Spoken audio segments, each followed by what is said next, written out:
berjalan dalam firman-Mu, hatiku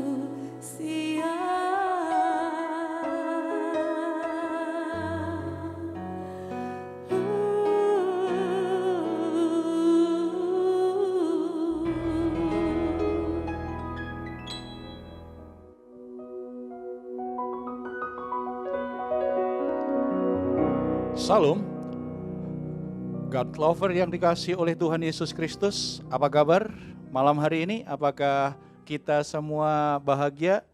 Mungkin aktivitas kita sepanjang hari ini ada kalanya tidak bersahabat, sehingga kita saat ini mungkin tidak hanya capek secara fisik, tetapi juga capek cara pikiran, cara mental kita, atau hati kita juga tertekan. Tetapi jangan khawatir, karena di dalam Tuhan selalu ada kelegaan. Yesus mengundang kita semua, marilah kepadaku yang letih lesu dan berbeban berat, aku akan memberikan kelegaan kepadamu. Mari kita hampiri Dia, mari kita datang kepadanya, menikmati kelegaan di dalam Yesus Kristus. Mari kita bersatu di dalam doa.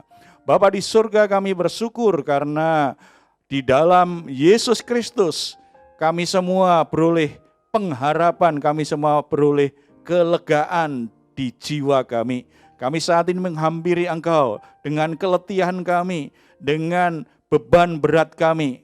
Kami sangat percaya di dalam hadirat-Mu kami akan menemukan kelegaan yang sesungguhnya. Kami rindu malam hari ini menjadi malam di mana kami semua boleh menikmati Engkau. Kami semua boleh menjadi tenang, kami semua boleh beristirahat dengan baik, tidur nyenyak, karena kami dipenuhi dengan kehadiran dan sukacita-Mu. Dalam nama Tuhan Yesus. Amin. Terima kasih Tuhan, kami datang ke hadirat-Mu.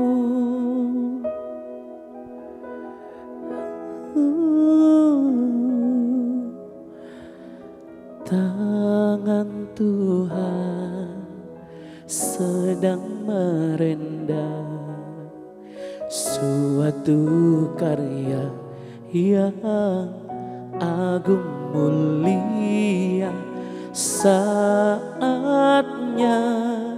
kan tiba nanti, kau lihat pelangi kasih-Nya.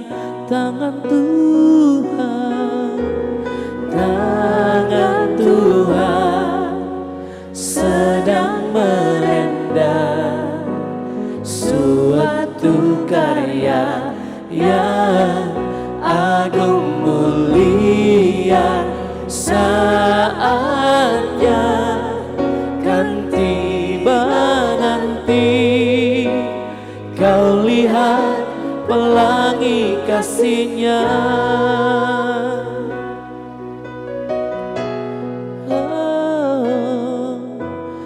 Apa yang kau alami kini mungkin tak dapat engkau mengerti.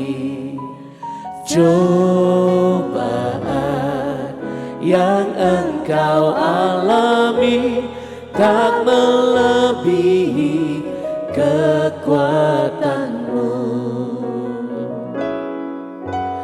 Tuhanmu tak akan memberi ular beracun pada yang minta roti.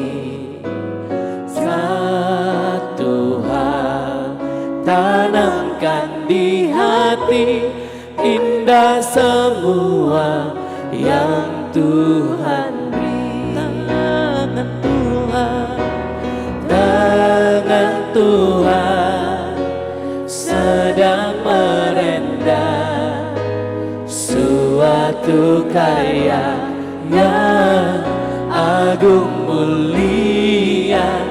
Saatnya kan tiba nanti, kau lihat pelangi kasih-Nya. Tangan Tuhan, tangan Tuhan sedang merendah suatu karya yang agung mulia. Saatnya kan tiba nanti, kau lihat pelangi kasih-Nya. Haleluya. Tangan Tuhan sedang merendah, tangan Tuhan berkarya dalam hidup kami. Haleluya. Sebab Kau mulia,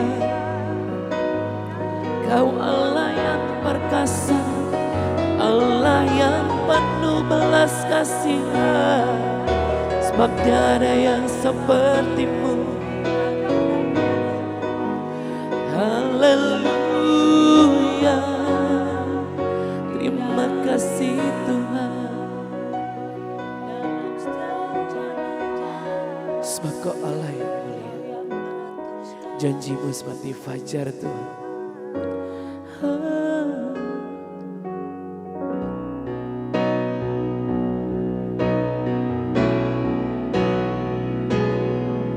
Janji-Mu seperti fajar pagi hari,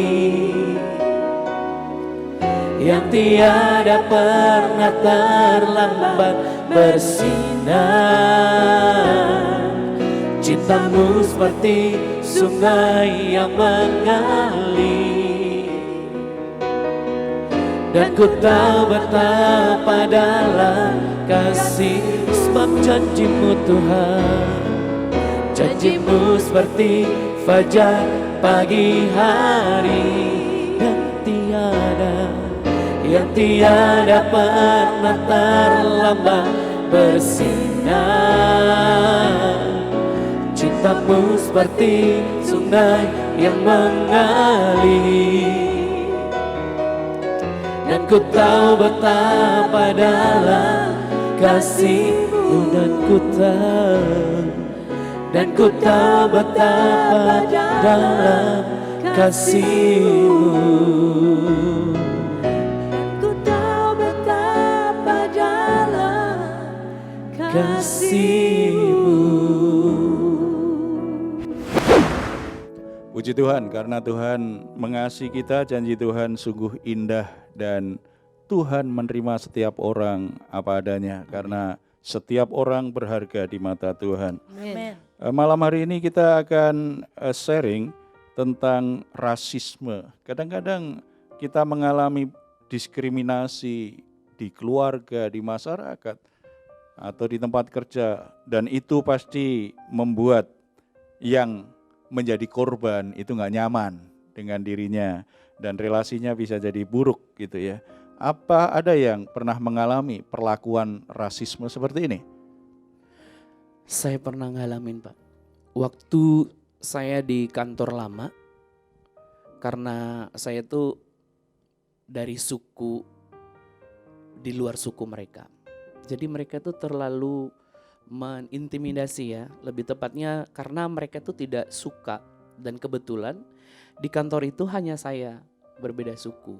Nah, tapi puji Tuhannya saya tidak kecewa, justru karena saya kasihan ya, karena mereka itu tidak tahu arti kasih itu seperti apa. Cuman saya berdoa sama Tuhan, Tuhan kalau memang saya masih di sini, tolong kasih jalan, tolong tunjukkan jalan. Puji Tuhan, saya menerima kerjaan baru dan saya resign dari situ. Lebih tepatnya seperti itu sih Pak. Tapi sejauh saya yang diintimidasi mereka, saya tidak pernah merasa sakit hati. Gitu sih Pak. Ya puji Tuhan ya, sebab banyak orang ketika jadi korban rasisme seperti itu kadang-kadang menjadi marah, menjadi sakit hati gitu kan. Akhirnya mungkin bisa berperilaku yang agresif melawan, atau kalau tidak dia menjadi ketakutan gitu ya. Tapi puji Tuhan karena ada kasih Tuhan melampaui perlakuan buruk itu ya. Kalau kita perhatikan sebenarnya rasisme itu dalam berbagai bentuk dan tingkatannya itu menjadi wabah kemanusiaan sudah ribuan tahun ya. Kalau kita lihat peradaban manusia di mana orang saling berprasangka, saling merendahkan satu sama lain, saling membenci satu sama lain, bertikai gara-gara perbedaan. Gara-gara perbedaan suku, gara-gara perbedaan warna kulit, gara-gara perbedaan agama, gara-gara perbedaan ideologi macam-macam begitulah. Jadi orang jadi membeda-bedakan dan perlakuannya biasanya kalau sudah sampai rasisme kan sudah memperlakukannya dengan cara yang tidak baik ya.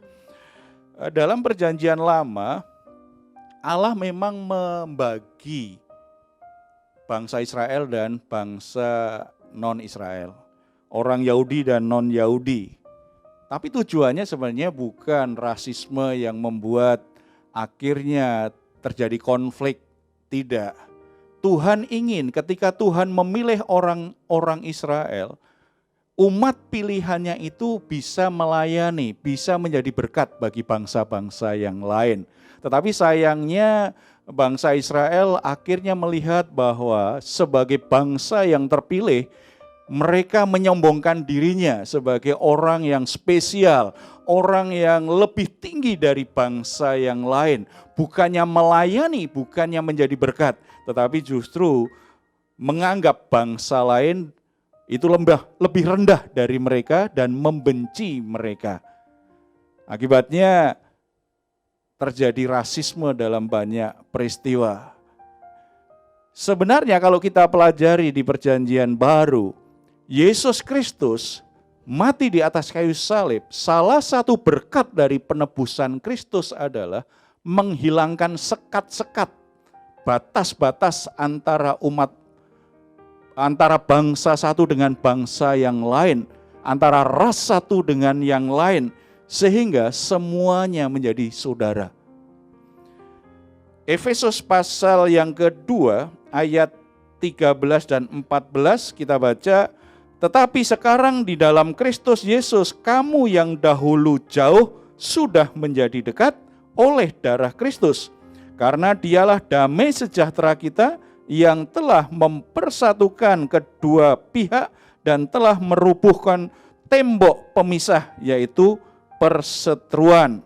Kemudian itu diulang lagi di ayat 17. Ia datang dan memberitakan damai sejahtera kepada kamu yang jauh dan damai sejahtera kepada mereka yang dekat. Jadi semua bentuk rasisme, semua bentuk prasangka rasial, semua bentuk diskriminasi antar manusia sebenarnya itu sebuah penyangkalan, bahkan mungkin penghinaan terhadap karya Yesus Kristus di atas kayu salib. Apalagi kalau yang melakukannya adalah orang-orang yang percaya di dalam Yesus Kristus, orang-orang yang sudah ditebus oleh Kristus. Ketika memperlakukan ras yang berbeda, suku yang berbeda, itu menganggapnya lebih rendah, memperlakukannya dengan jahat, membencinya, dia sebenarnya sedang menghina penebusan Yesus Kristus. Karena Yesus Kristus sudah mati di atas kayu salib, mencurahkan darahnya, supaya semua sekat antar manusia itu dirobohkan. Sehingga semua yang beroleh penebusan Yesus Kristus itu menjadi saudara. Demikian juga kalau kita pelajari Alkitab, laki-laki dan perempuan itu setara. Konsep Alkitab tentang manusia itu kesetaraan. Kalau tadi antara bangsa satu dengan yang lain, antara ras satu yang lain, itu setara. Makanya Alkitab menyebutnya sesama. Sesama walaupun beda suku. Sesama walaupun beda warna kulit. Tetapi itu sesama kita manusia. Demikian juga laki dan perempuan itu setara. Makanya Tuhan memberikan Hawa sebagai penolong yang sepadan. Sepadan berarti setara. Kalau bicara laki-laki dan perempuan itu bukan bicara bahwa laki-laki lebih superior daripada perempuan, enggak.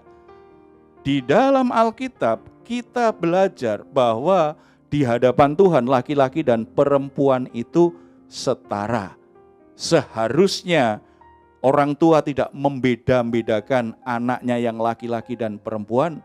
Tidak seharusnya orang-orang memperlakukan orang lain karena jenis kelaminnya. Tidak, tetapi karena tanggung jawabnya, perannya yang harus dikerjakan dengan baik, ya. Dan kalau kita lihat yang seperti ini kadang-kadang terjadi di keluarga-keluarga, di kantor-kantor, di pekerjaan. Tadi Mane cerita tentang di kantornya, ini terjadi di mana-mana. Dan kalau itu dalam persekutuan Kristen sangat disayangkan sekali. Karena kita sebagai orang Kristen dipanggil Tuhan untuk mengasihi sesama seperti mengasihi diri kita sendiri. Kita dilimpahi kasih Kristus supaya kita bisa mengasihi sesama kita. Kita diberkati Tuhan supaya kita bisa menjadi berkat bagi sesama kita. Amin. Kita diberikan kelebihan-kelebihan dari orang lain, bukan supaya kita menguasai orang lain, supaya kita bisa menolong orang lain, supaya kita bisa melayani orang lain. Ketika kita melihat orang lain sebagai sesama kita, kita tidak akan merendahkan, kita tidak akan membenci, kita tidak akan memperlakukan mereka secara jahat. Karena ketika kita berbuat jahat terhadap sesama kita, sama saja kita sedang jahat terhadap diri sendiri dan kita sedang menyakiti hati Tuhan yang sudah menciptakannya. Jadi bagi saudara-saudara dimanapun berada saat ini yang bersama-sama dengan kami, mungkin saudara jadi korban rasisme. Saudara diperlakukan sangat berbeda, diskriminatif sekali. Saudara tidak perlu kecil hati, tidak perlu terus larut dalam kondisi korban. Saudara bisa ambil posisi yang benar, bahwa saudara juga bernilai di mata Tuhan, saudara berharga. Saudara supaya tidak terus dikuasai rasa sakit itu, belajar mengampuni orang yang memperlakukan kamu dengan cara yang tidak benar. Ampuni orang-orang yang sudah menyakitimu, yang sudah memperlakukan kamu secara diskriminatif. Dan mulai belajar untuk juga melihat mereka pun juga sesamamu. Kalau engkau juga memperlakukan mereka seperti mereka memperlakukan dirimu, berarti engkau sama dengan mereka. Di dalam Yesus kita diberi kekuatan untuk mengasihi sesama kita, bahkan mengasihi musuh kita. Bagi saudara-saudara yang mungkin malam hari ini melihat tayangan ini baru menyadari bahwa selama ini saya kok jahat ya dengan orang lain ya. Saya memperlakukan teman saya, saudara saya kok dengan cara diskriminatif karena jenis kelaminnya, karena suku dan warna kulitnya. Hari ini saatnya saudara mengakhirinya dan datang kepada Tuhan, minta ampun di hadapan Tuhan. Tuhan akan mengampunimu. Amin. Dan mulai belajar mengasihi mereka seperti Tuhan sudah mengasihimu, menerima mereka seperti mereka diciptakan Tuhan sebagaimana orang yang mungkin berbeda seperti kita, tetapi mereka tetap diterima Tuhan. Seperti juga halnya Tuhan menerimamu, biarlah kita juga menerima orang lain. Kita bersatu dalam doa. Bapa kami yang ada di dalam surga, kami bersyukur karena di dalam Engkau setiap orang, setiap pribadi dari suku apapun, jenis kelamin apapun, latar belakang apapun adalah pribadi-pribadi yang berharga di mata Tuhan.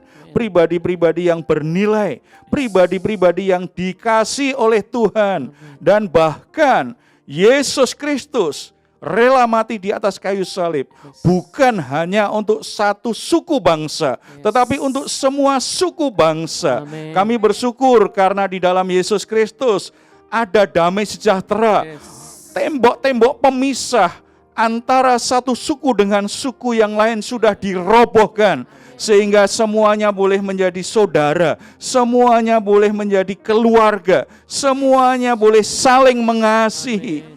Biarlah kami semua juga benar-benar bisa mengasihi orang lain sebagai sesama kami, Amin. bukan sebagai orang yang berbeda yang layak kami rendahkan, sudah seharusnya kami benci, tetapi kami melihat orang lain yang berbeda sebagai sesama yang patut kami kasihi juga, sebagai saudara kami juga, sehingga kami boleh saling mengasihi satu sama lain.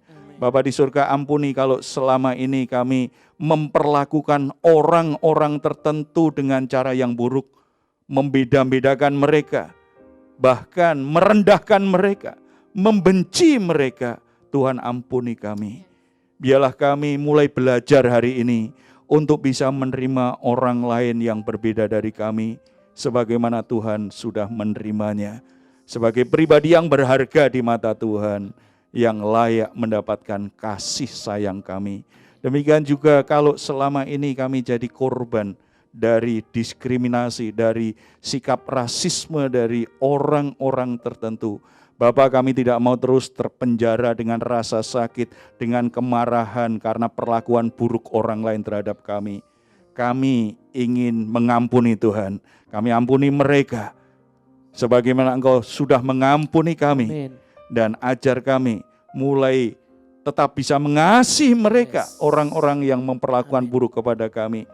Karena kami tahu kekuatan kasih Tuhan yang melimpah dalam hati kami, itu akan membuat segala sesuatunya menjadi baik adanya. Bapa di surga, kami juga bersyukur boleh hidup di tengah-tengah bangsa Indonesia yang beraneka ragam suku bangsanya, yang beraneka ragam warna kulitnya. Kami bersyukur untuk semangat kebangsaan kami, Bhinneka Tunggal Ika. Biarlah itu benar-benar menjadi spirit bagi kami semua, bagi seluruh bangsa Indonesia, untuk bisa menerima perbedaan, saling menghargai perbedaan, dan bisa bekerja sama bersatu padu untuk kejayaan bangsa ini.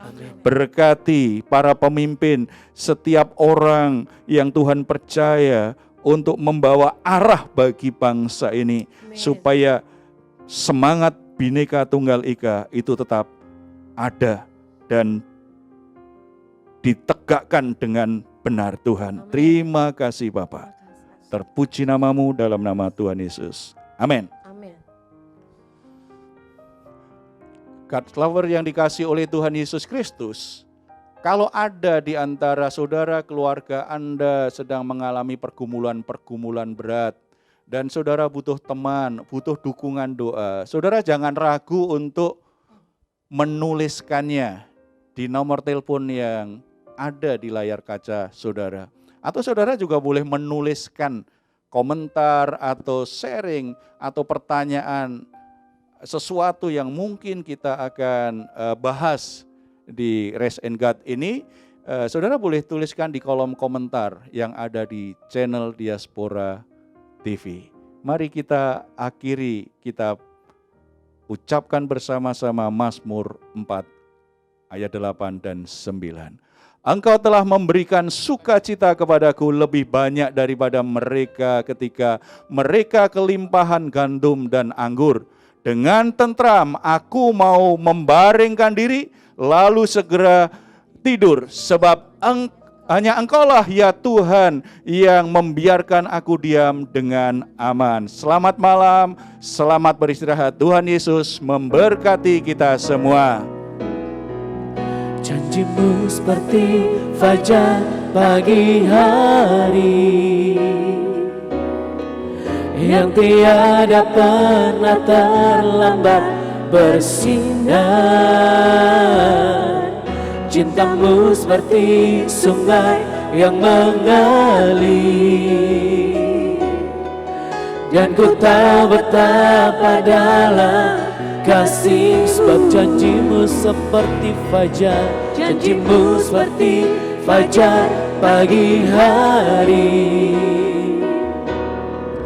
yang tiada pernah terlambat bersinar. Cintamu seperti sungai yang mengalir, dan ku tahu betapa dalam kasih-Mu, dan ku tahu Dan ku tahu betapa dalam kasih-Mu, dan ku tahu betapa dalam kasih-Mu.